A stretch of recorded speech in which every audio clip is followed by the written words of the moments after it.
અમારા આમંત્રણની માન આપીને પધારેલા મહેમાનોના પુષ્પગુચ્છથી સ્વાગત કરવા માટે હું રામ સરને વિનંતી કરીશ કે તેઓ સ્ટેજ પર પધારે.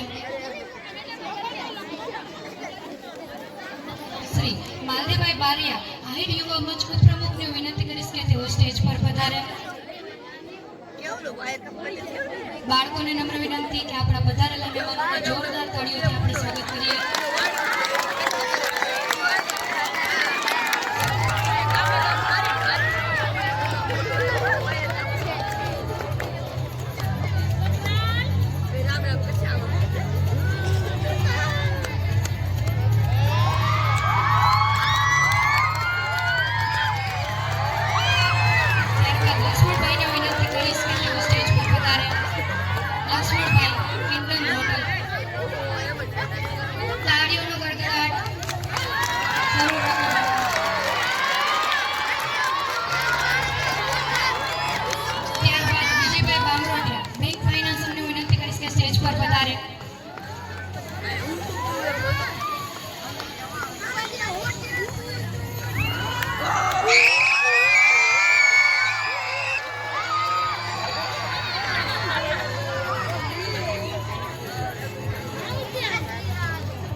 ત્યારબાદ અરવિંદભાઈ ઝાલા આહિર યુવા મંચ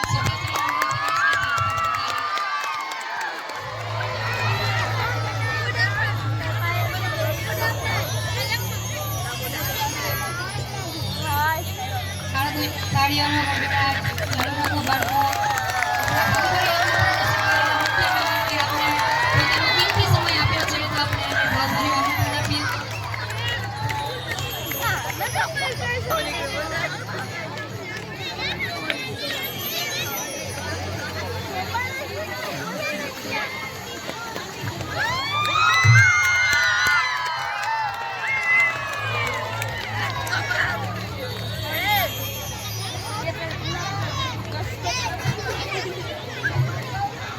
लगातार આપણે અલગ અલગ ધોરણના વિદ્યાર્થીઓ દ્વારા અલગ અલગ કૃતિ જોઈ રહ્યા છીએ.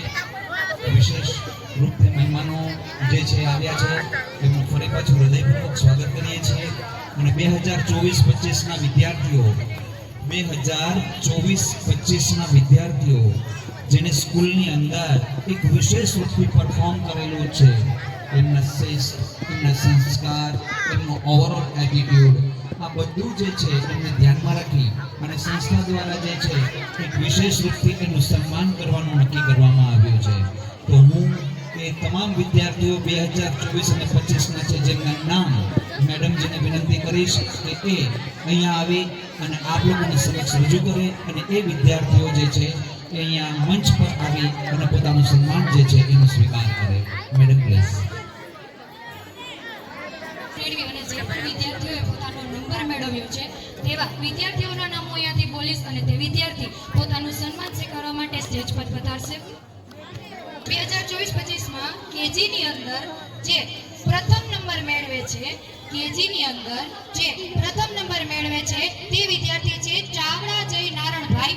જે જીવાભાઈ ગરચરને વિનંતી કરીશ કે તેઓને શિલ્ડથી સન્માનિત કરે.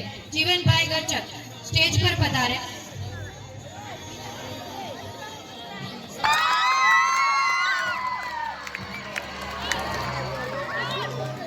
જોરદાર તાળીઓથી વધાવીએ આપણે.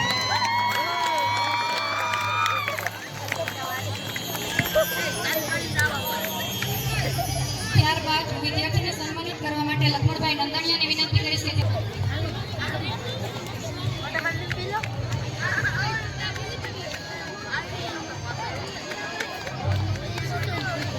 જોરદાર તાળીઓનો ગડગડાટ આપણે ચાલુ રાખીએ. ત્યારબાદ કેજીની અંદર ત્રીજો નંબર પ્રાપ્ત કરે છે બાલાસરા કનક મનીષભાઈ. વિક્રમભાઈને વિનંતી કરીશ કે તે બાળકનું સન્માન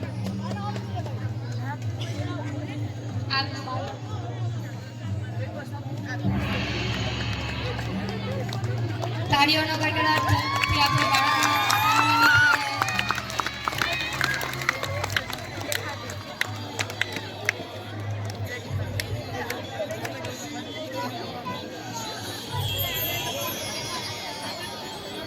વિનંતી કરીશ કે તેને સન્માનિત કરવા માટે સ્ટેજ પર પધારે.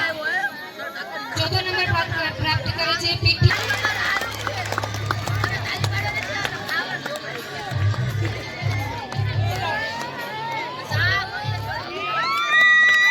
જોરદાર તાળીઓથી વધાવીએ આપણે.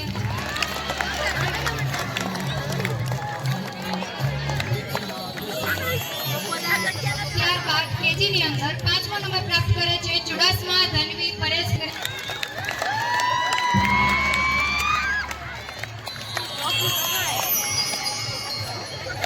વિદ્યાર્થીઓના નામ બોલું છું ત્યારે જેમાં ધોરણ 1 ની અંદર પ્રથમ નંબર મેળવે છે સાંજવા વેદિકા અર્જનભાઈ.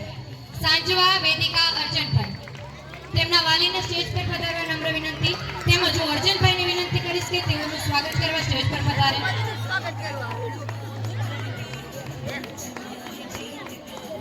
જોરદાર તાળીઓથી આપણે સ્વાગત કરીએ વિદ્યાર્થી તેમજ તેમના વાલી. જોરદાર તાળીઓથી વધાવીએ આપણે વિદ્યાર્થીને તેમજ તેમના વાલીને.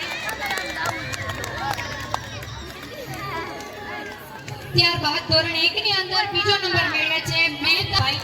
જો તેમના વાલી પધારેલા હોય તો તેમને વિનંતી કરીશ કે તેઓ પણ સાથે સ્ટેજ પર પધારે. તેમજ આ વિદ્યાર્થીના સ્વાગત માટે હું મીરાભાઈને વિનંતી કરીશ કે તેઓ સ્ટેજ પર પધારે. આપણે તાળીઓના ગડગડાટથી વધાવીએ.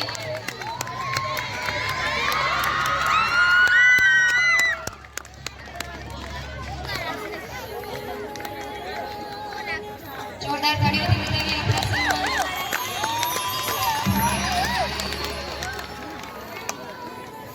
ત્રીજો નંબર પ્રાપ્ત કરે છે કટારા અંજલિ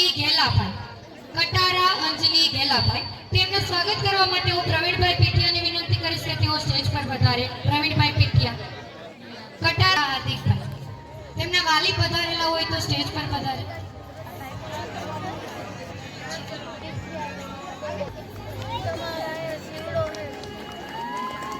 જોરદાર તાળીઓથી વધાવીએ આપણે આ સન્માનને. ત્યારબાદ ધોરણ 1 ની અંદર પાંચમો નંબર મેળવે છે મુછાળ જયરાજ બાલુભાઈ. તેમના વાલીને વિનંતી છે કે અંદર નંબર મેળવેલા વિદ્યાર્થીઓના હું નામ જાહેર કરી રહી છું ત્યારે ધોરણ 3 ની અંદર પહેલો નંબર મેળવે છે બાલાસરા વિવેક અર્જનભાઈ.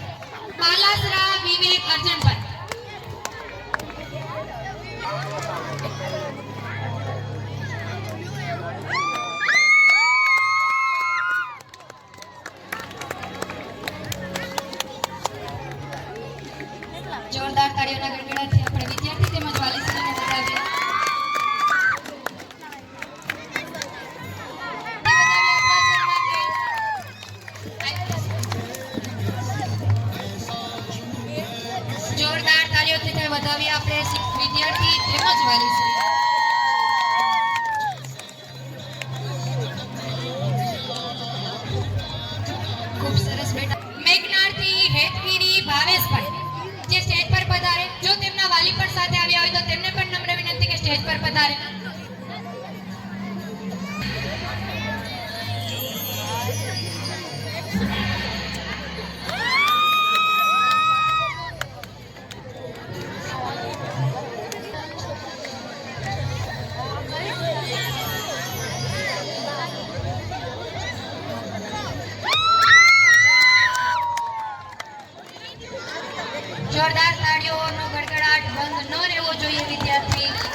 રીતે એવું કહેવામાં આવ્યું કે ખૂબ શિસ્તનું પાલન, સંસ્કારયુક્ત જીવન, સંસ્કૃતિનું આચરણ સામાન્ય રીતે દરેક વિદ્યાર્થીઓ માટે અનિવાર્ય હોય અને હોવું જ જોઈએ. એ આપણી સંસ્કૃતિ, આપણા સંસ્કાર, શ્રેષ્ઠ મર્યાદા આ આપણા મૂલાધાર સ્તંભ છે. અને વિશેષ રૂપથી આગળની કૃતિ વિશે હું તમને કોઈ પણ માહિતી આપું એ પહેલા એક નાની એવી વાત ખાસ કરીને વાલીઓ સુધી પહોંચાડવા માંગુ છું કે વિદ્યાર્થી ભણવામાં હોશિયાર હોય, 90, 95, 98, 99% આવતા હોય, વાલીઓ સુધી આ વાત ખાસ પહોંચાડવા માંગુ છું, માતાઓ બહેનો સુધી આ વાત પહોંચાડું છું કે સામાન્ય રીતે આપણે આપણા બાળકની સરખામણી અડોશ પડોશના બાળકો, સગા સંબંધીઓ અને મોટા સિટીમાં રહેતા બાળકોની સાથે આપણે આપણા બાળકોની સરખામણી કરતા હોઈએ છીએ. પરંતુ કાન ખોલીને ધ્યાનથી આ વાત સાંભળજો. રશિયાના સાયન્ટિસ્ટ ડોક્ટર રોજર સ્પેરી એનું આ આકલન છે કે દુનિયાની અંદર અંદાજિત 850 કરોડની વસ્તી છે. તેમાં જેટલા પણ લોકો જન્મ લે છે એ દરેક લોકોને ઈશ્વરે કંઈક વિશેષ કળા આપી હોય છે. જો બાળક ભણવામાં નબળું હોય તો એની સાથે ભૂલે ચૂકે પણ એવા શબ્દનો પ્રયોગ ન કરવો કે તું તો નકામો છે, બાજુવાળાના છોકરા જો, સગા સંબંધીના છોકરા જો કેટલા માર્ક્સ લઈ આવે છે, કેવા હોશિયાર છે, તારે તો કંઈ કરવું નથી. ના, આ શબ્દનો પ્રયોગ નહીં કરતા. કારણ કે જે બાળક ભણવામાં કદાચ નબળું પરફોર્મન્સ આપતો હશે, નબળો હશે, પણ બની શકે કે મોટો થઈ અને કોઈક એવા ક્ષેત્રમાં એવું નામ કરી જાય કે ભણેલા ગણેલાને પોતાના ઘરે, પોતાની કંપનીમાં, પોતાની ફેક્ટરીમાં, પોતાના કારખાનામાં નોકરીએ રાખે. અને આવા એક નહીં અનેક દ્રષ્ટાંતો છે. શિક્ષણ જરૂરી છે, હું ભણાવવાની ના નથી પાડતો, ભણાવો ચોક્કસ, એના માટે મહેનત કરો, એના માટે જે ખર્ચ કરવો પડે તમારી શક્તિ મુજબ તમે કરો. પણ કદાચ એનું રિઝલ્ટ નબળું આવ્યું તો એની સાથે ભૂલથી પણ એકબીજા સાથે સરખામણી કરવાની ભૂલ નહીં કરતા. આ મેં તમને રશિયાના સાયન્ટિસ્ટ ડોક્ટર રોજર સ્પેરીએ જે આકલન કરેલું છે. જો હું તમને એવા લોકોના દ્રષ્ટાંત આપવા બેસું કે જે અભણ હતા, કે જે ઓછું ભણેલા હતા અને એને કરોડાધિપતિ લોકો છે, ડિગ્રી વાળા જે છે, એ લોકોને પોતાને ત્યાં નોકરીએ રાખ્યા હતા તો સમય વધારે લાગી જાય. માટે એ લોકોના નામ હું દેવા નથી માંગતો, પણ ચોક્કસ તમારા બાળકો પાછળ મહેનત કરો, એને ભણાવો, સંસ્કૃતિ સંસ્કારનું એનામાં સિંચન થાય એનો પૂરો ખ્યાલ રાખો. પણ કદાચ જો એ બાળક ક્યાંય પાછું પડી જાય તો એના મગજમાં જે 100 મિલિયન ન્યુરોન કામ કરે છે એમાં નકામા શબ્દો ભૂલથી પણ ચોંટાડતા નહીં. કારણ કે એ બાળકના જીવનમાં ભવિષ્યમાં મુસીબત ઊભી કરી શકે છે. એના ડિપ્રેશનનો શિકાર થઈ જાય, એન્ઝાઇટીનો શિકાર થઈ જાય, કોઈ રોગનો શિકાર થઈ જાય, આવું ડોક્ટરોનું કહેવું છે. માટે તમારા સુધી આ વાત પહોંચાડવી જરૂરી લાગી મને. તમે સમજતા જશો, છતાં પણ મેં જે છે એ મારા શબ્દો તમારા સુધી પહોંચાડ્યા. આગળની કૃતિ જે આપણે જોવાની છે એ 3જા નંબરની આ જે છે એ જાદુ સોંગ. જાદુ તો આપણે જીવનની અંદર છે જ. મારા જીવનમાં કે એવું મશીન બનાવ્યું, દુનિયામાં કોઈ વૈજ્ઞાનિકે એવું મશીન બનાવ્યું કે દાળ ભાત શાક રોટલી નાખો તો લોહી તૈયાર થઈ જાય? નથી બનાવ્યું. જાદુ છે, રહસ્ય છે, એ ઈશ્વરનું રહસ્ય છે. અને એ રહસ્યને જે દિવસે દુનિયાના માણસો સમજતા થયા તે દિવસે એના જીવનની અંદર કોઈ દિવસે ખોટું કામ નહીં કરે. એ નીતિના માર્ગ પર ચાલશે, એ સત્યના માર્ગ પર ચાલશે અને આત્મામાંથી મહાત્મા બનશે, માનવમાંથી એ મહામાનવ બનશે. તો જાદુ તો મારા અને તમારા જીવનમાં દરેક જીવમાં છે. પણ અત્યારે તમારી સમક્ષ જે કૃતિ પ્રસ્તુત થાય છે એ ધોરણ 4 ના વિદ્યાર્થીઓ ગીત લઈને આવી રહ્યા છે. જેના ઉપર એ કૃતિ કરવાના છે એ ગીતનું ટાઇટલ છે એક પ્રકારનું જાદુ સોંગ. તાલીઓ તો પડતી નથી. યાર આ તો મારો દોસ્તાર છે, તુકા કાલી ન પડતો. આવડો પેલો બેઠો ઈ શક્તિના સ્વરૂપ જો તાલીઓ તો વગાડો. શાબાશ. જુનો વેરી ગુડ.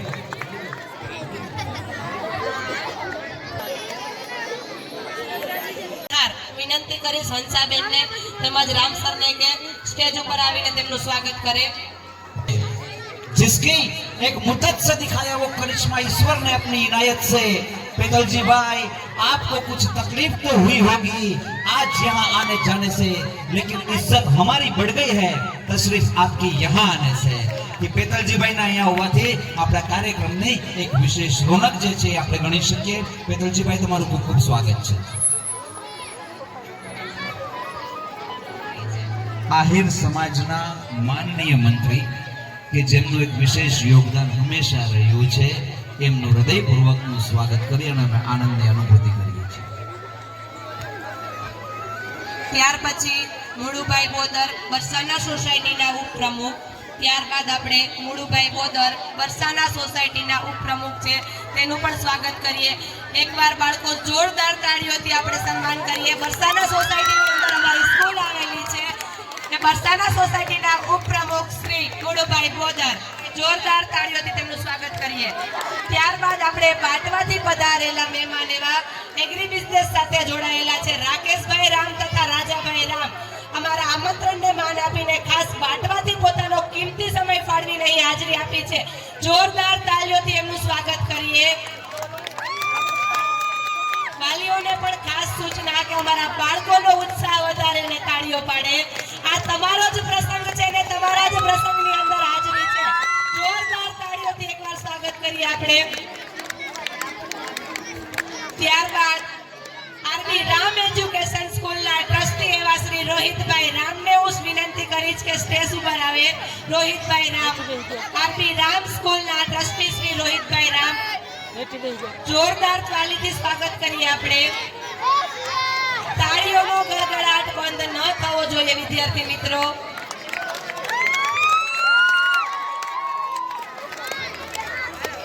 શ્રી રોહિતભાઈ રામ, આરબી રામ એજ્યુકેશનના ટ્રસ્ટી શ્રી રોહિતભાઈ રામ, જોરદાર તાળીઓ. ત્યારબાદ પેથાભાઈ કોડિયાતર, કેશોદ પોલીસ સ્ટેશન. પેથાભાઈ કોડિયાતરને હું વિનંતી કરી કે સ્ટેજ ઉપર હાજરી આપો. તે હાજરી આપી એ બદલ આરબી રામ એજ્યુકેશન તરફથી ખૂબ ખૂબ સ્વાગત છે ભાઈ તમારું.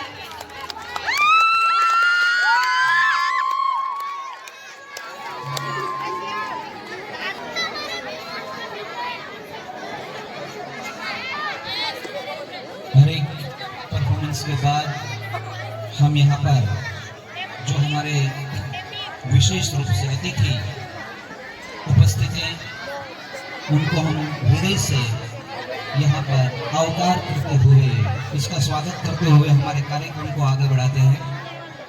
अब गुजराती में भी मैंने बोला, हिंदी में भी मैंने बोला. Now let me try to speak something in English, because all the students that we should know that English is not everything, but English, why it is so important in our life? Because English is a language which language is maximum used in the entire world. The English which connects us with the entire world. Wherever you go, either you go to railway station or you go to bus station or you go to police station or you go to a hospital or you go somewhere else, English which supports you a lot to complete your task, whichever the task you have.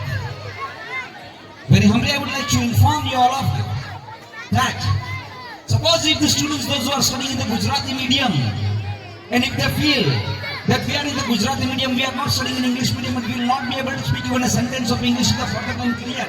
No, it is not like that. You, if try that I am in Gujarati medium, if I will do practice every day of the speaking English sentence.